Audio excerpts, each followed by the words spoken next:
Kama wewe ni kiongozi, kama wewe ni kiongozi wa maana, kiongozi wa maana anashika steering wheel, anaangalia mbele, sio kila saa kuangalia rear view ati ametoka wapi. Unaangalia mbele. Ukiwa mtu wa kuendesha ukiangalia rear view mirror, wewe ni mtu wa kupeleka gari katika wewe ne yako igira mutaro. Ladies and gentlemen, welcome back to the analysis of YOLENO TV. I hope you well from wherever you're watching this channel. For so many times, GACHAGUA has been telling people about what Uhuru did. And most of the time when he talks about these things, he always uses those reasons as to being the reasons why they cannot deliver. So you know how Uhuru Kenyatta works. He's not the kind of person who likes to react. Kila saa kijibiwa akiambiwa kitu ana react. Uhuru takes his time and chooses his words carefully on how he responds to such kind of attacks. So in today's funeral, whereby Uhuru managed to be one of those people who was invited, there was a funeral ceremony of the wife of Amos Kimunya.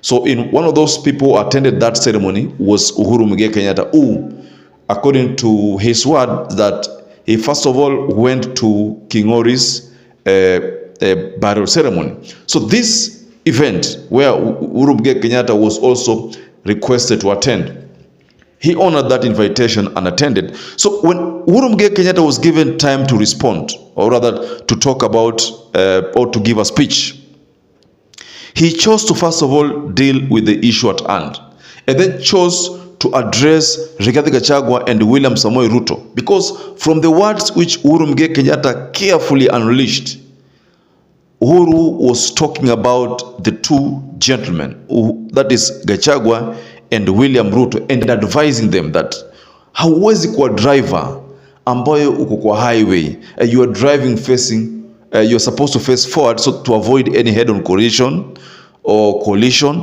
to avoid any accident. But instead of you focusing on task ahead of you, you are always looking at the rear, wondering what is coming from behind. You're always looking at behind. So Uhuru was telling them that if you're that kind of leader, then utapeleka inchi kwa mtaro. So I want us to get deeper into the analysis of that statement. But before you do that, please allow me to welcome you again to this analysis and encourage you to please support this channel by subscribing or liking and sharing our video. To those who supported us before, thank you so much for that support. So Uhuru said the following. Mimi yangu si mengi. Mimi siku hizi sineni mambo mengi. Naangalia dunia tu. Niliwaambia. Saa ingine unaangalia, unashika kichwa, unasema gaiwi ito Jehova. Lakini Kenya ni nyumbani tu. Tutaendelea, tunatakia wale wako mema. Lakini kama wewe ni kiongozi, kama wewe ndio umepatiwa steering wheel, kama wewe ni kiongozi wa maana, kiongozi wa maana anashika steering wheel, anaangalia mbele, sio kila saa kuangalia rear view ati ametoka wapi. Unaangalia mbele. Ukiwa mtu wa kuendesha ukiangalia rear view mirror, wewe ni mtu wa kupeleka gari katika wewe ne yako igira mutaro. Wage ko ne murenda gutongoria bururi, rorai mbere mumenye kuria muratwara andu. Mamwatida haha na njuko na igenyo na maundu matari kuria mari thi. Hakuna pahali mnaenda, hakuna pahali mnapeleka inchi. Inchi inataka viongozi ambao wako na maono ya mbele, kwa sababu hiyo ndio itakuwa ya manufaa. So from that video, ladies and gentlemen, and I believe you now agree with me that Uhuru is one kind of leader who is always very careful on how he responds. From that video, ladies and gentlemen, that message, we cannot say that that message is directed to Kalonzo Musyoka. We can't say that that message is being directed to David Murathe. Jeremiah Kioni, or Raila Amolo Odinga, or Mishimboko, or Joho, or even, Boni Alwale, that message was being directed at William Ruto and Rigathi Gachagua. The good thing with Uhuru Muigai Kenyatta is that he doesn't mention names, he doesn't mention names, but he leaves you with questions, a lot of questions in your head, which some of them might not have answers. But you see, I like the way Uhuru responded to Gachagua. To be honest, I don't want to talk much about this, but let me just give you some little reference. Most of the time when this issue of dollar, because that is what is currently trending, let's talk about dollar. When dollar started skyrocketing in terms of the exchange rates, so dollar became stronger against the Kenya shilling. One of the reasons that Gachagua gave was that there were people in Uhuru Muigai Kenyatta's government who took a lot of dollars and then they stored those dollars maybe in countries outside Kenya, in overseas country. So they were denying the country against dollar circulation.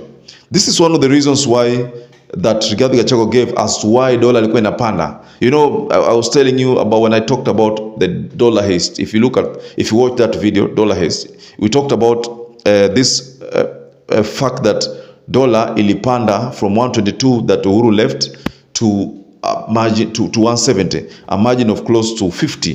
That was the margin between what Uhuru left and pale dollar iliendea. So and we talked about that and we said that this could have been something ambayo ilikuwa imepangwa, because how did it just rise mpaka huko so imeshuka mpaka 130 something? It's not possible. So some of the reasons which Gachagua used to give was that Uhuru Muigai Kenyatta na timu yake walichukua dola wakaficha. So that's why recently, like 3-4 days ago, he advised those people under Uhuru's regime to now start disposing those dollars, manake value tashuka. So this was a strategy. We realized that Uhuru's response will shock Gachagua, or maybe it has already shocked Gachagua, because how carefully he chose his words to respond to Gachagua is one thing that professionals are saying ni a wise kind of approach answering Rigathi Gachagua's latest attacks on Uhuru regarding dollar is a wise kind of attack. So ladies and gentlemen, wewe unaonaje hilo swala zima, jinsi Uhuru amerespond to Gachagua? Kwa muda mwingi Uhuru amekuwa kivamiwa na Gachagua na mambo mengi, lakini Uhuru amekuwa hamjibu Gachagua. Kwa nini? Kwa sababu alikuwa anaona kwamba kumjibu Gachagua ni kama kujishukisha hadhi. Remember, Gachagua alikuwa ni PA wa Uhuru. An advisor or anything of that, political advisor of Uhuru. So kuja kujibishana na Gachagua, Uhuru anaona kwamba hilo swala zima ni kama kujishukisha ile hadhi. Why should he? This is one thing that he had decided not to. So if you look at the way he was reacting and the response there, that was using a lot of mifano ambayo ilikuwa inajibu inapeana Kenya tafsira fulani ya ule upande mwingine ambao kuongozini, because Uhuru alikuwa anawaambia kwamba ukiwa kuongozi wewe ongoza nchi na uache malumbano, uache mambo mengi, wewe ongoza nchi. Na from the words again, Uhuru kama alikuwa anasema kwamba niliwawarn. This is something that I cannot run away from saying. Niliwawarn. If you are very careful or carefully listening to the video, the contents of that video, then kuna mahali Uhuru ni kama anataka kusema kwamba niliwaona mkunisikia. Because he's talked about him being surprised at how things are unfolding, especially in the political atmosphere. So, ladies and gentlemen, I'd like to raise my case here. But what do you think about this response that Uhuru has given to watu kama Gachagua na Ruto? But either way, let's just hope that Gachagua will respond. I know Gachagua will respond. So until you catch up again, please stay safe and stay blessed.